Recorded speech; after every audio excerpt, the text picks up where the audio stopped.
Hey everybody, welcome back. This video is about American political ideology and voting behavior. So let's jump right in.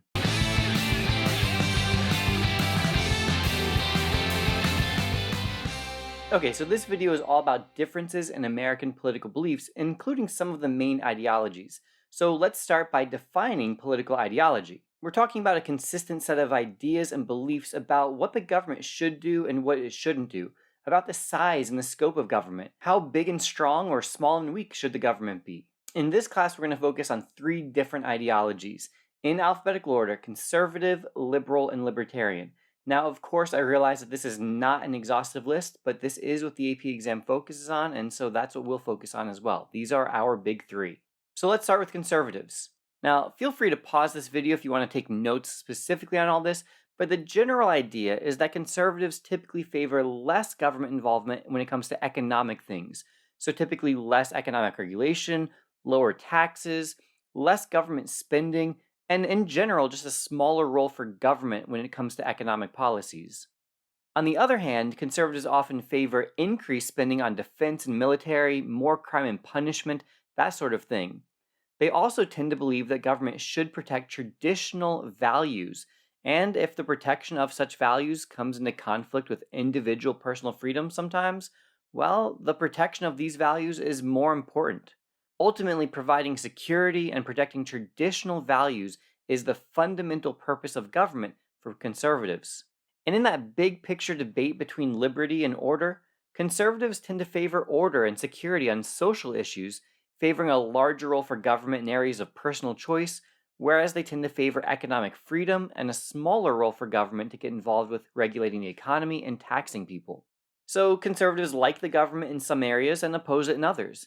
Interestingly, that's just like liberals. The difference is that they disagree over when the government should be weak and when it should be strong. Liberals typically favor more economic regulation, arguing that corporations are too powerful and require restrictions.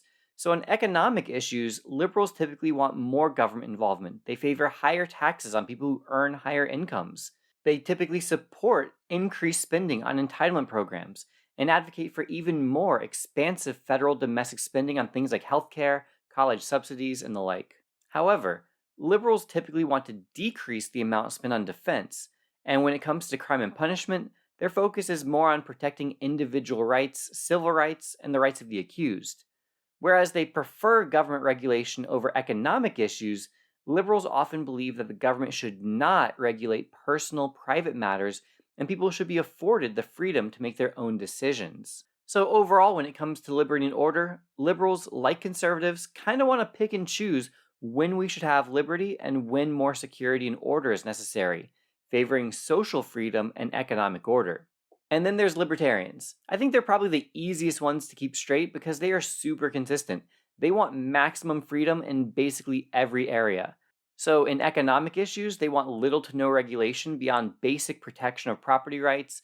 They favor minimal taxation. They favor dramatically cutting spending on entitlement programs, as they believe that assisting the needy is better left to private charity than governments. They also favor a dramatic reduction in defense spending, and when it comes to crime and punishment, they favor decriminalizing things that we could describe as victimless crimes, and they're extremely concerned with protecting individual rights and the rights of the accused. So when it comes to liberty and order, there's no doubt here. Libertarians favor both social and economic liberty. Now, these ideologies are closely aligned with how a person votes, and in fact, we see quite a bit of overlap between liberal ideologies and the Democratic Party and between conservative ideologies and the Republican Party. Libertarians, on the other hand, are kind of left out here. They don't fit neatly in the platform of either party. Okay, so we've gone over ideology and we've matched them up with both parties. But now we're going to go a little bit deeper when it comes to economic ideology and policy. Specifically, we're going to look at two schools of thought when it comes to economic policy: Keynesian economics and supply-side economics. Keynesian economists are named for the eminent 20th century economist John Maynard Keynes. He argued that when the economy is in a recession, government spending should be increased, and that this will jumpstart the economy. Liberals are often advocates of Keynesian economic policies. Supply-side economists have a different preference. They argue that during recessions, the government should cut taxes, and that this encourages businesses to grow, and that it leaves more money in people's pockets, and that this will help get the nation out of a recession. So they both agree that there is a role for government during economic downturns. They disagree on the specific tactics. And by the way, whenever we're talking about government tax and spending policies, this is fiscal policy. I'm sure you remember that Congress has the power of the purse. So they choose what to spend money on by passing legislation, and then the president signs that spending bill into law. We also have something known as monetary policy that can be used to fight inflation or unemployment. Now, this isn't an economics class, so I think you mostly want to be able to just discern whether something is fiscal policy or monetary policy. Monetary policy is controlling the money supply and adjusting interest rates to stabilize the economy. A vastly oversimplified version of this is to say that policymakers decide how many US dollars will exist and that this causes interest rates to increase or decrease. Another important difference is that the Federal Reserve conducts monetary policy. The Federal Reserve is an independent regulatory commission, and the idea is to remove these very important monetary policy decisions from politics. So, whereas fiscal policy is very political, monetary policy is supposed to not be political at all. I don't think you're going to need more detail than this, so I'm going to try to keep this as simple as possible. Suppose that inflation is high, and the Fed wants to bring inflation down. The correct monetary policy is to decrease the money supply and to increase interest rates. Notice that there is a negative or inverse relationship between the money supply and interest rates. If the Fed's goal is to decrease unemployment, they do the opposite: increase the money supply and decrease interest rates. Alright, now we're going to shift gears. We've focused on people's political ideology, now we're going to talk about their voting behavior. Political efficacy refers to a person's belief that she can affect political outcomes. A person with a high level of political efficacy is obviously much more likely to vote and participate than somebody who believes their vote doesn't matter. There are 4 models of voting behavior that we're going to consider. Basically, each one of these do is describe a certain way that a person could make their choice regarding who to vote for. Rational choice voting is voting based on what is perceived to be in the voter's personal individual interest. For example, this could be a single mother voting for a candidate who promises to subsidize the cost of childcare. Party line voting describes supporting a candidate by voting for only candidates from the same party for the various public offices on the ballot. This one's pretty simple. The voter doesn't need to know much to determine their vote beyond Democrat good or Republican good. They just go ahead and vote for everybody from that party.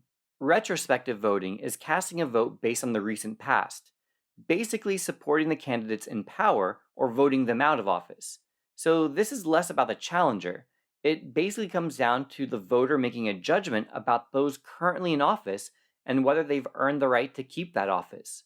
On the other hand, prospective voting is voting based on which party or candidate a person thinks will handle future issues better. So this could be deciding which person you'd rather nominate federal judges or handle a potential crisis or this sort of thing. Other factors that influence voter choice include party identification and ideology. Unsurprisingly, a person who is registered to a political party is more likely to vote for candidates from that party. Candidate characteristics also matter. This includes things like how honest or competent a candidate appears to be. And contemporary political issues matter quite a bit as well. It's easy to imagine that some voters made their 2020 voting choices based on COVID-related issues, for example. But in addition to the personal preferences of voters, there are also structural issues that absolutely affect voter turnout as well.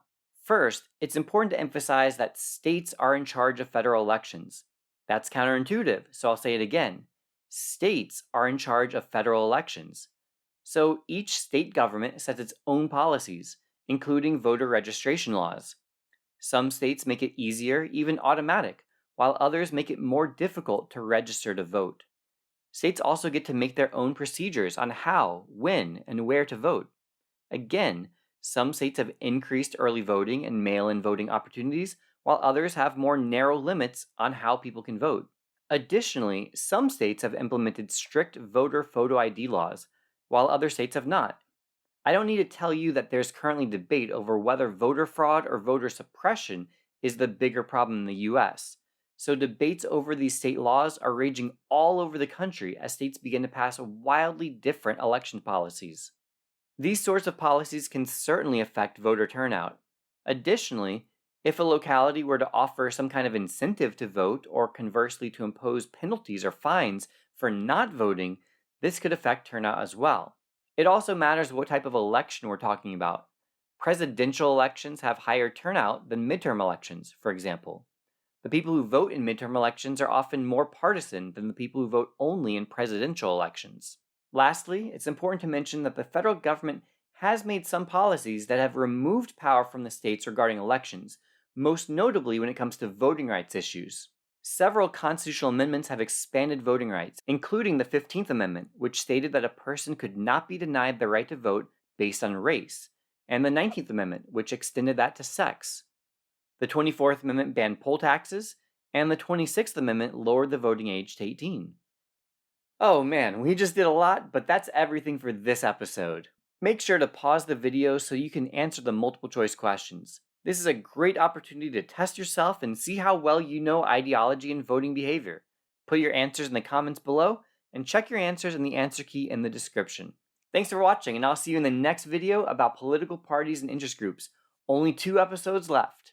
Until next time, this has been a Lamani production.